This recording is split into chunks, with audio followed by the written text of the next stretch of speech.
Welcome, welcome. It's that time of the week again. This is David Zeidel and I'm on the ORT Business Show. And we're going to be talking tonight to Nadav Ossendryver. He's part of the Latest Sightings. Evening, Nadav. Nadav, can you hear us? So Nadav is based at the moment in London or in the UK somewhere. Nadav, can you hear us? Yeah, I can hear you perfectly. Okay, fantastic. So good evening. Thanks so much for having me. I'm excited. Yeah. So what we're going to be doing tonight is I'm going to give a little bit of a story like I normally do. And then what we're going to do is we're going to go into Nadav's story. So what we will do is let's look at it this way. So Nadav, I'm going to introduce a little business story and then we'll come across to you. I'll introduce you formally. Cool. Sounds good. So I heard a story recently. In fact, today I was sitting in the doctor's room and there was a woman who came in and she's from one of these people who try to sell or promote their drugs to the doctors. And I said to her, you've come into a room and you sit with sick people and you do this all the time and you're not even sick yourself. Like, don't you feel terrible coming and sitting in a room of sick people? And her response was interesting. She said, do you know that it helps my immunity so much that I hardly get sick? And that's like a real business lesson. Like sometimes the hard things, the difficult things, the things we think that are going to make us sick, that are going to hurt us, are the ones that actually make us stronger. And related to that, I was listening to David Lappin yesterday, and he was talking about the story with the acacia tree and the avocado tree. Now, Nadav, now that, you're in the wild and you see this acacia tree, and most acacia trees have thorns on them. Yeah. And the truth is that they're actually not born they don't grow with thorns. They develop the thorns as a defense mechanism. So when animals eat them, and I think giraffes love to eat them a lot, they develop thorns to try and protect themselves. Avocado trees are the exact opposite. Avocado trees, if you hit a nail into an avocado tree or you cut off some of the branches, it actually produces more fruit. So the one's response is to create thorns to stop you, and the other one is to reward you more, that you'll stop cutting it up, and it rewards you for that. And I think that relates to business people, and it's for you to see, what are you? Are you an acacia tree or are you an avo tree? So I find that fascinating. But listen to this, everybody. So tonight is a story of innovation and really inspiration. It's a deep love for the wild. So Nadav was born in Israel, but he was raised in South Africa. And from the age of 8, he used to take his holidays to the Kruger Park, used to love that, spent a lot of time doing that. And over the next 7 years, he used to visit quite regularly. And he was captivated by the wildlife. And when he was about grade 9, he thought to himself, there must be a better way of finding out where these animals are than stopping every car coming past and asking them what they had seen. And that moment led to the creation of what would become a globally recognized, the Latest Sighting website and app.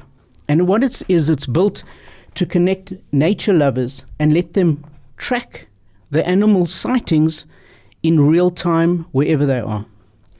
The turning point, in fact, in 2010, Nadav won an iPhone in a competition, and that allowed him to see this whole world of apps. So the competition actually, the prize was more than the iPhone. The prize was almost like the rest of his life.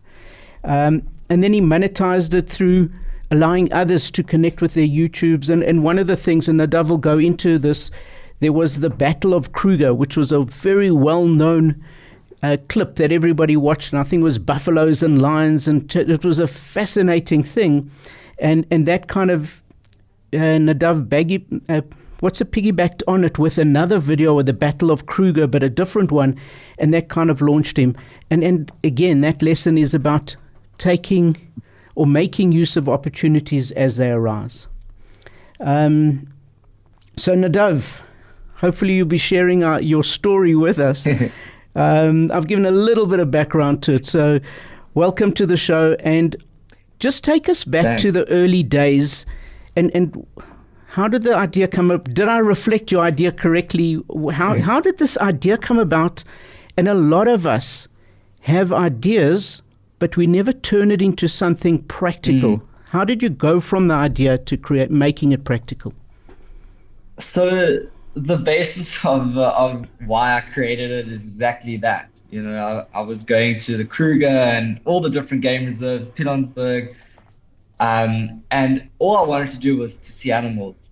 You can ask my parents, where for 3 days straight, when I was 8, on my first trip to the Kruger, I was just begging every second, like, where are the lions, where are the lions, where are the lions, like literally 24/7.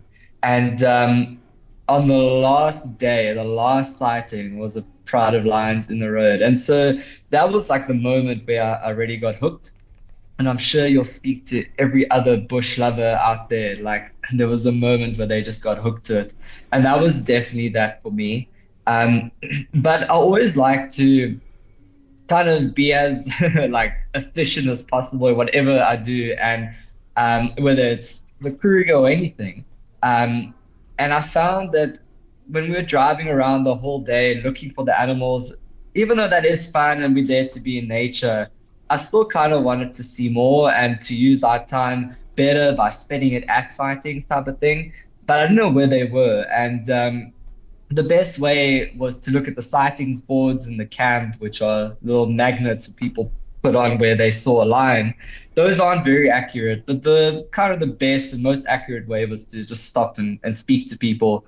But I wasn't driving and I had no control, and so I had to ask my parents to stop everyone. And then eventually they just got sick of it, and they were like, we're not asking anyone else. And that was kind of when I was thinking, surely someone, or like there's another way of knowing where these animals are without having to do that, without having to kind of speak to every single car. And that was the idea. It wasn't a business. It wasn't like I was setting out to start like a huge thing. It was, how can I see an extra lion, an extra leopard or something like that on my next trip? And that's how I started. And that was basically what I wanted to get out of it. So how did you go about that? Because I'm sure there are many 15 and 14-year-olds who wish things were different, but then they don't do something to make it different. They just carry on wishing. How did you go about actually developing it with the idea that this wasn't going to be a business? So what was your next step after the idea? So I'll go back even a tiny bit more. From 8 years old, after the first trip to Kruger where I fell in love with it, me and my good friend at the time, we decided we wanted to buy a game reserve. And so we did the cliche thing of, we had a lemon tree, we cut up lemons, made lemonade and sold it. And, that at 8 or 9, it is the cliche, but at the time I didn't know what it was. I was just like, I needed to make some money to buy a game reserve. That was the only way. And so for every single weekend, we would sit and we would sell lemonade on the street. And I think for me, as I grew up, I just learned to appreciate that I am, like, maybe, as they say, like an entrepreneur at heart. Like, it is something that I've always just been good at, something that I was like, I had an idea, I went out and I did it. I didn't wait for anything. And so, I could see that in myself from early age. And so when I had this idea of how to create a community of people sharing sightings, I just went out and did it. I didn't even know what my plan was going to be. I just created a Facebook page, a website, all of that stuff, all the standard things that that you would say a business needs. But for me, it was just, how can I build a community? And I joined all the different forums online, and I was just being active, asking people what they'd seen, when they were next going to the park, and that's kind of how the community started and how I started. They're all free platforms that I just utilized. I didn't spend any money on it. I just wanted to know who was in the park, see what they were seeing, and start like creating a small place where we could share the sightings, and that's kind of how I started. So it started as a Facebook page, and did you carry on doing it even when you weren't in the park, or did you? So because you wanted it to be available when you went there, so you started getting people. And how did you attract? Or do you remember what was your greatest attraction mechanism, if I can call it that? How did you attract most people, or were people just attracted to the concept? So you asked if I was only doing when I was in the park. For me, this was now when I was 15, so I was a bit older than 8 years old, and I could think I would say I'd look a bit more like into the future, and I knew what I wanted to build, and I knew that it couldn't rely on just my sightings and me being in the park. I wanted to be something bigger than that. And also, even though it kind of started selfishly with I want to see more animals, I want to see a lion or whatever, I knew that the only way it would help me was if I build a community that of people that just help each other. So I kind of focused on how do I get people to share themselves when I'm not in the park, and also how to do it in a way that I don't have to ask people all the time. I want them to just want to do it. And so it definitely wasn't like predicated on me being in the park. What I did though to start the like the attraction and getting people to know about it was I I phoned up a marketing company, and I did the same with the app, right? So I phoned up an app development company. I asked them, this is my idea. I want to build an app. How do you do it? And how much will it cost? And the app developers quoted millions. And I was like, okay, well, next, I'm not going to do that. I don't have anything. So I was like, okay, let's drop the app. Let's build a Facebook page, stuff like that, right? The next thing was, okay, I had this website that I quickly built, on WordPress that allowed people to just add like a little text box. The next thing was how to get people to know about it and to use it. So again, I thought, why don't I advertise? Why don't I phone a radio station and advertise it, And again, it was like 50,000 Rand for an ad. And I was like, well, no, I can't do that. So next. And so those were my constraints. I didn't have any money to advertise, to build an app or anything. So I needed to do everything kind of for free.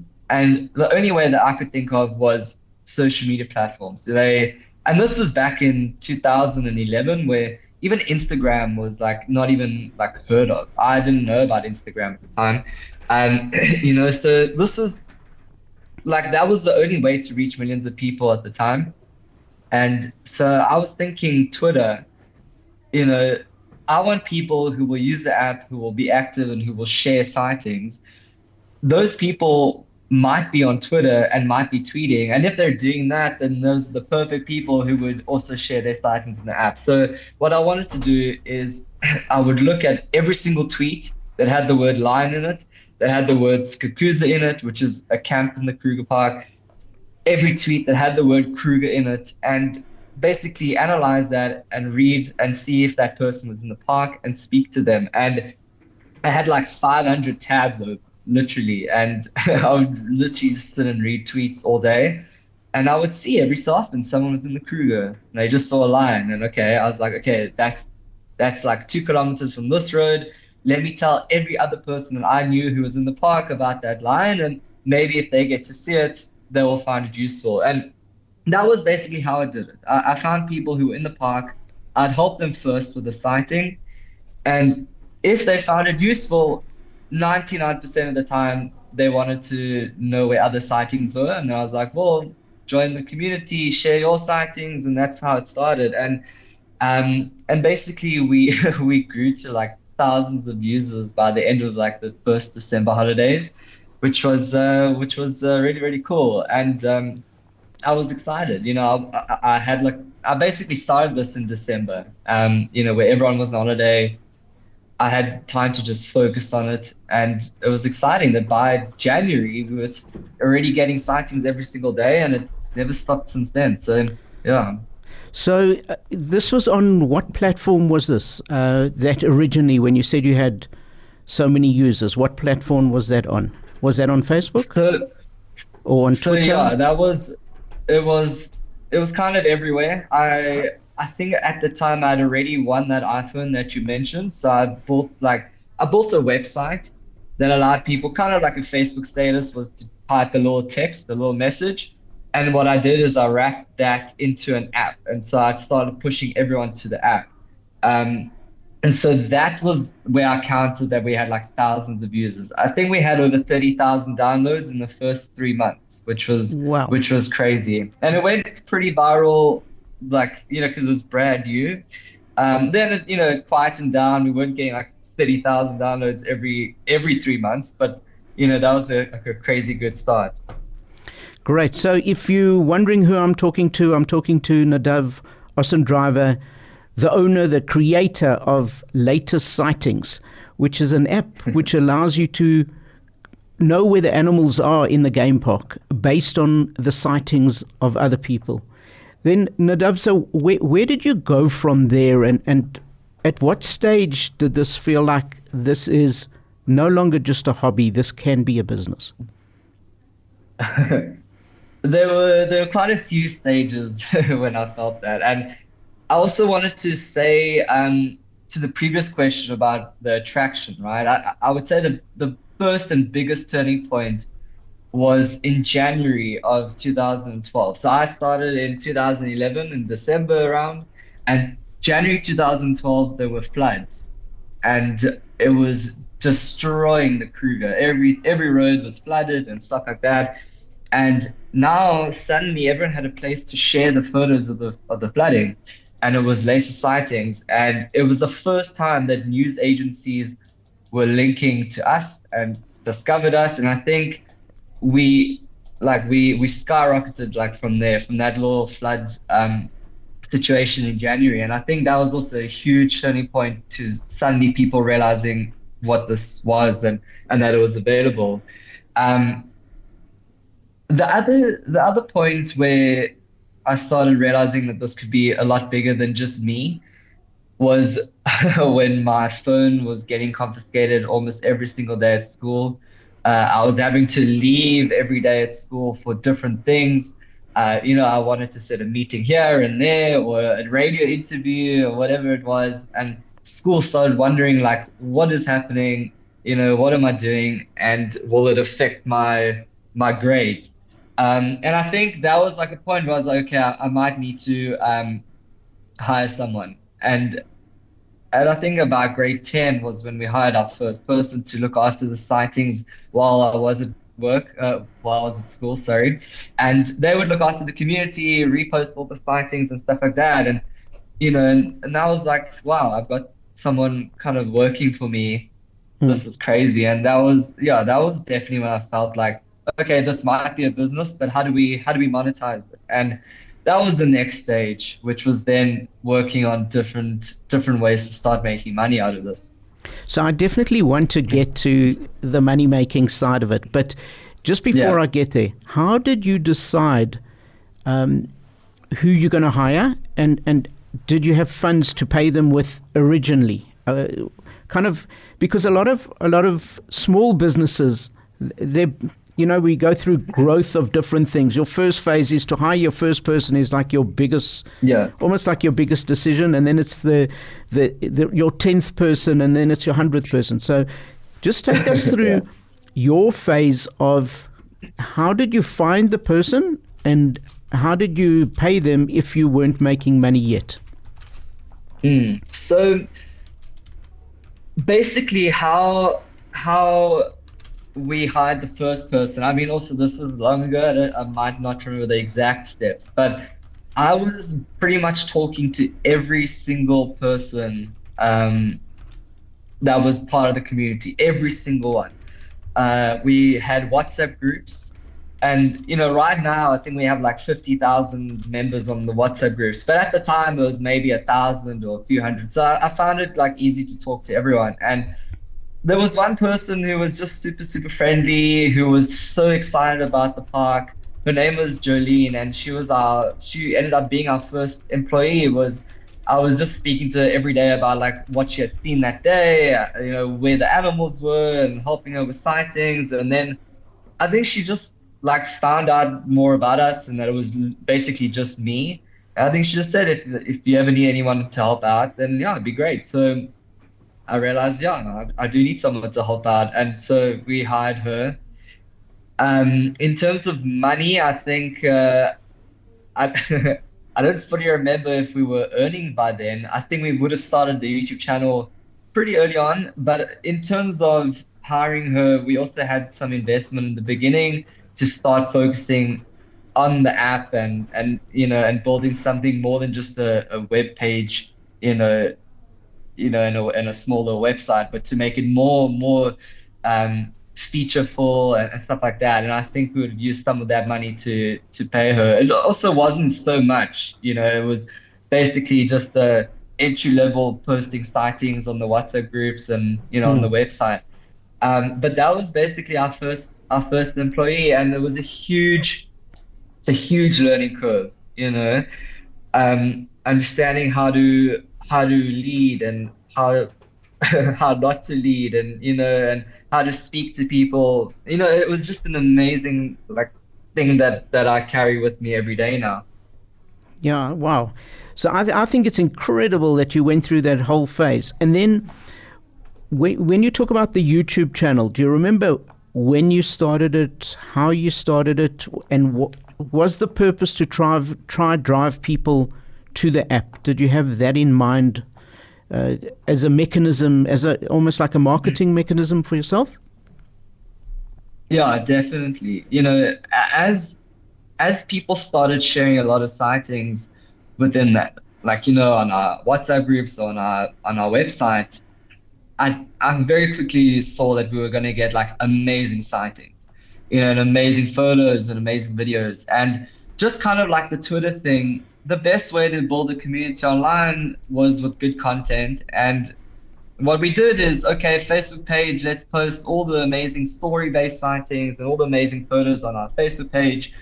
And videos, the best way and the best place, even back then, to post videos online was YouTube. And so I kind of wanted to create different communities online based out of the amazing sightings and amazing content, and use that to drive awareness to Latest Sightings and to the app and to how to generate more content. And that's literally what we still do today. But YouTube, I'd had some experience running other small YouTube channels, out of just hobbies for myself before Latest Sightings. And so I definitely knew how YouTube worked. I was really looking at the algorithms, back then.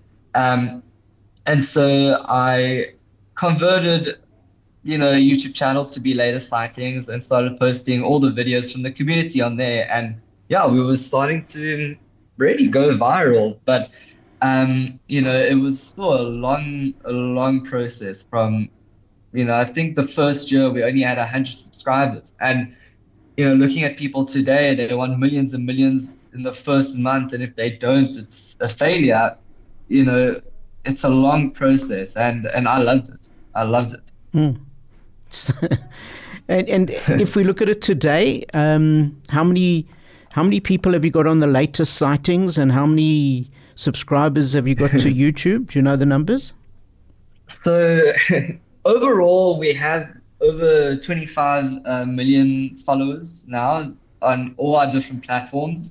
Wow.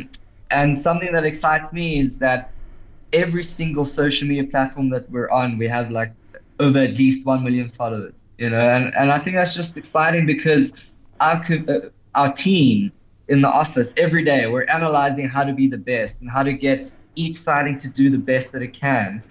Because we'll speak maybe about the business model later on, but we really want each sighting to do the best because our people who sent in the sightings will earn out of it too. And so we want them to earn as much as they can.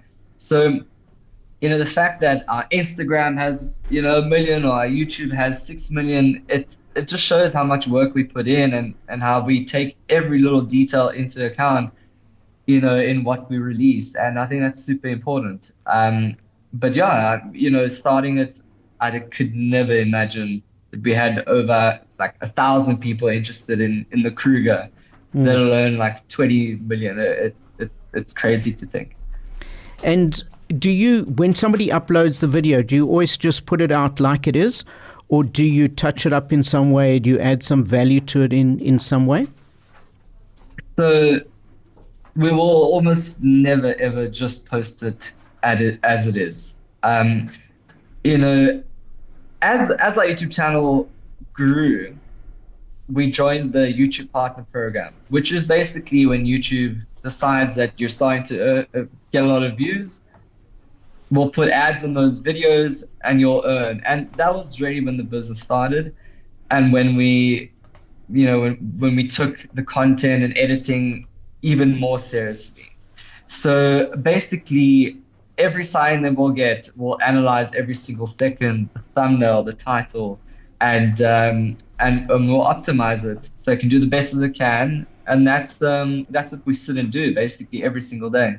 Wow. So what I want to do is I want to unpack your business model, as you've said, and how you what you take, what you give to others, and how many employees you have. But we'll do that after we've earned our little bit by going for an ad break. The ORT Business Show provides mentoring, inspiration, and invaluable networking opportunities to help turn your vision into reality. Let's build your business empire together. Welcome back. I'm David Zeidel. This is the ORT Business Show. I'm speaking to Nadav Ossendryver, the owner, the creator of Latest Sightings. And he has... Sorry, guys, I just need to... Recording in progress. Great. Thank you. Thanks, Craig. The engineer is sorting out little issues in the background. And Nadav has set up the Latest Sightings. He's grown it from being a 15-year-old or originally an 8-year-old, just wanting to know where the different sightings are, and developed this unbelievable website and almost like an ecosphere with a whole lot of things happening around it. And I found it fascinating that he got his first flood of people joining him when there was a flood. And the news agencies kind of found him, and he created it to show animals. But the first big thing that the site actually created was showing all the floods in the game reserve, something unanticipated. But it helped him grow the main business. And now you say you've got a business model that it helps people who upload the video earn from it themselves. And as you said, you want people to do it themselves. Just take us through how it works at the moment of uploading videos and the sharing and just your business model. And if you can tell us at this stage, is Jolene still the only employee that you have? You know, when you said Jolene, I wanted to sing that song, Jolene. Yeah. It's purely, obviously, grown from there. How many people do you have working? And just take us through that, if you can. So Jolene, no, it doesn't work with us anymore, but she actually sends me a WhatsApp every so often, to see how we are. So good relationship, but doesn't work for us anymore. We do have around like 14 people now, and they do all different things. We have an editor, a writer, business development guy, data analyst, all these different positions. And the model is basically we help people see animals.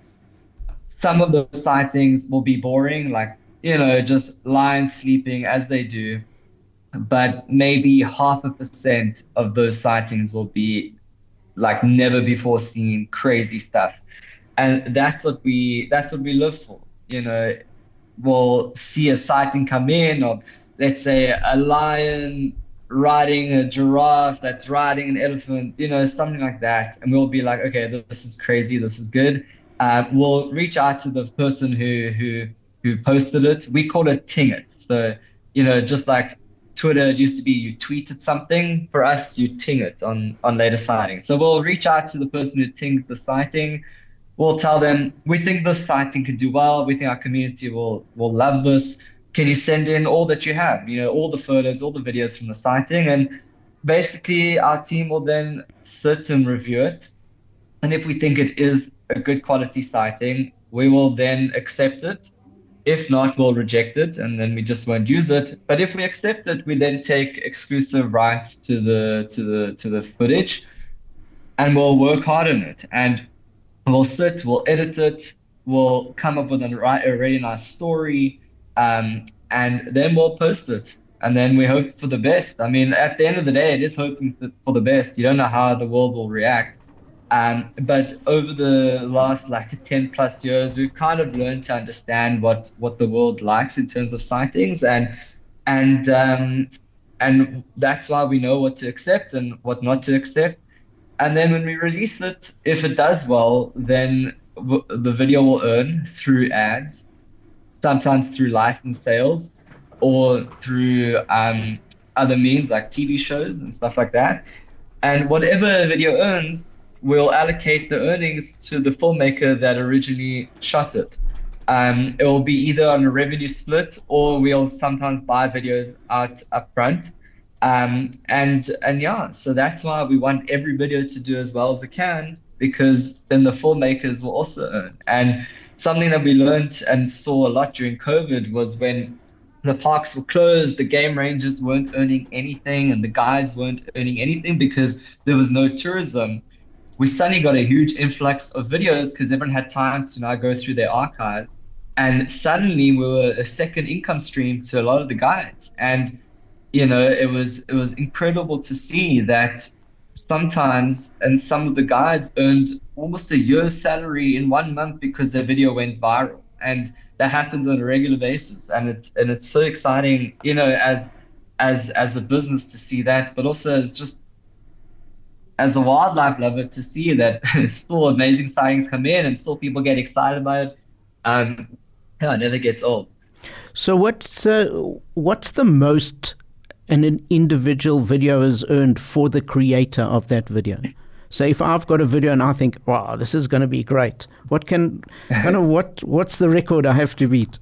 So the average video will get around 15,000 Rand to 20,000 in terms of the contributors' share. And that's just like an average video, a good video, nothing super crazy. But we've had some real outliers where the filmmaker would have earned over 500,000 Rand, which is crazy. That is crazy. Yeah, and and in dollar terms, like it's like $30,000 or whatever it is, and it's huge money, and that's why it can be life-changing to a lot of people. But it's not every video that will earn that.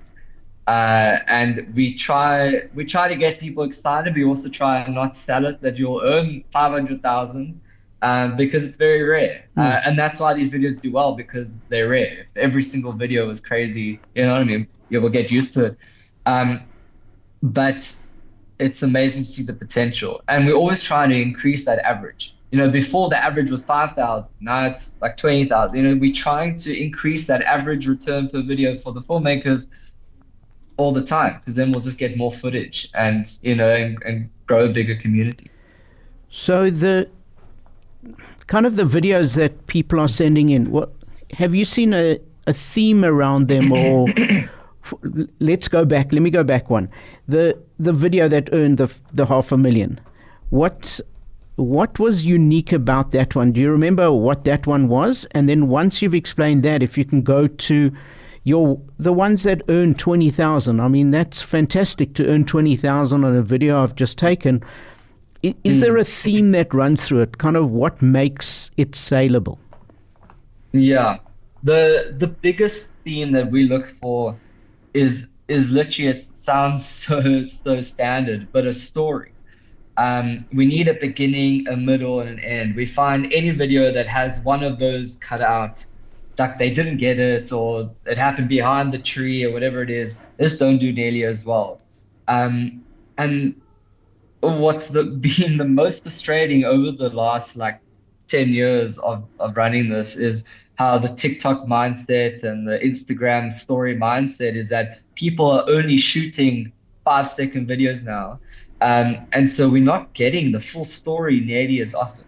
So before we would get like 5-minute videos of the full thing on a video camera in horizontal, And now it's it's 7-second videos in vertical that we now have to crop to make horizontal, and like it's becoming harder and harder to get a full story. But that is literally what we need for video to do as well as possible.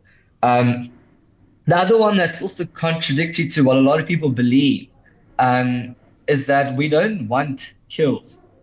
Kills don't do as well. There's a chance that they get demonetized. So demonetization is a big thing where YouTube, Facebook, all these different platforms that rely on ads switch off ads on videos that can be deemed as gory or not advertiser friendly. Um, like back in the day, mating videos would get millions and millions of views. Now we never post them because no one wants to advertise on mating elephants, for example. Even though it's nature and it's fascinating to see as like just a nature enthusiast, advertisers don't like it. So there's like a bit of where things change. So we don't look for crazy kills. If one comes in and it's a fascinating sighting, definitely we'll share it and we'll post it. But we love the species interactions of different predators where no one dies, there's no blood, and there's a happy ending. Those are the best ones. So a story of survival would be if there's a potential kill and the animal gets away. Would that be one that kind of people would like? So yeah, like that's definitely one. So like the one that we released 2 days ago, if anyone's interested, was a baby buffalo calf that lions got hold of. Then the mother came and chased all the lions away, and then she stood, and then behind her, Sunny, the whole herd came in and chased the lions away, and like the baby survived. And so that's done well. It's already on like 1 million views or whatever it is. So that's a nice happy ending story. But I think that the best ones are not even like with the predator prey, because that happens all the time. It's like the lion leopard interactions, the predator on predator interactions. Those literally never get old. Or the big animals like elephants versus buffaloes, stuff like that, where it's not necessarily predator and prey, but like interesting species that don't usually interact, and those really do well. Yeah. Great. So I want to come back and ask you some of those questions. And have you ever had, also, when I come back, I'm going to ask you, have you ever had any dilemma around uploading anything where you felt it's unethical, etc.? But we'll do that when we come back after the break.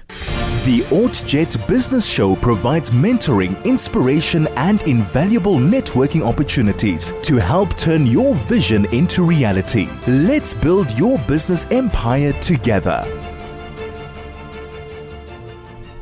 Welcome back. You're listening to the ORT Business Show. I'm David Zeidel, and I'm talking to Nadav Ossendryver, who owns it, and he's a creator of Latest Sightings, and he's just unpacking exactly how it's worked and how it developed over the years, and what are the better ones and which ones show. And he said that the best ones are ones that actually capture a whole story and tell a story. I want you to touch on the Battle of the Beasts, or the Battle of Kruger, that happened a while back. But before we get there, we had this question from a listener who said, has he ever had an ethical dilemma about publishing a video? What was it, and what was the video, and how did you handle it? Yeah, it's a really good question, and thanks. I like when people ask, from people who are listening in. And we've had definitely over the years, and we've learned more and more what not to post, what to post. And the biggest one for us is animal and human interactions. Whether it's charges or anything like that. We used to think, years ago that, wow, an elephant just charged a car, that is crazy. It's an amazing sighting, stuff like that. But we find whenever we upload those types of sightings, there's just more negativity than anything. Everyone's always complaining. They're making up things why the guide was wrong for why the elephant charged him, or why the person was so stupid for doing that. And it's just we don't like it. We want to create a happy community around amazing sightings, and so we'll get animal on top of cars and stuff like that, where we've learned we just don't want to post that. We don't want to encourage stuff like that, and we've learned our lesson. We've posted sightings of a leopard on a car, or a cheetah on a car, for example, and not really understanding what it means to post something like that, and how people then think it's so amazing and so cool and they want to have it to themselves, and we don't want to encourage that. And we've learned our lesson. Okay, those types of sightings don't work well. We don't want to encourage that, and so we try not to post that.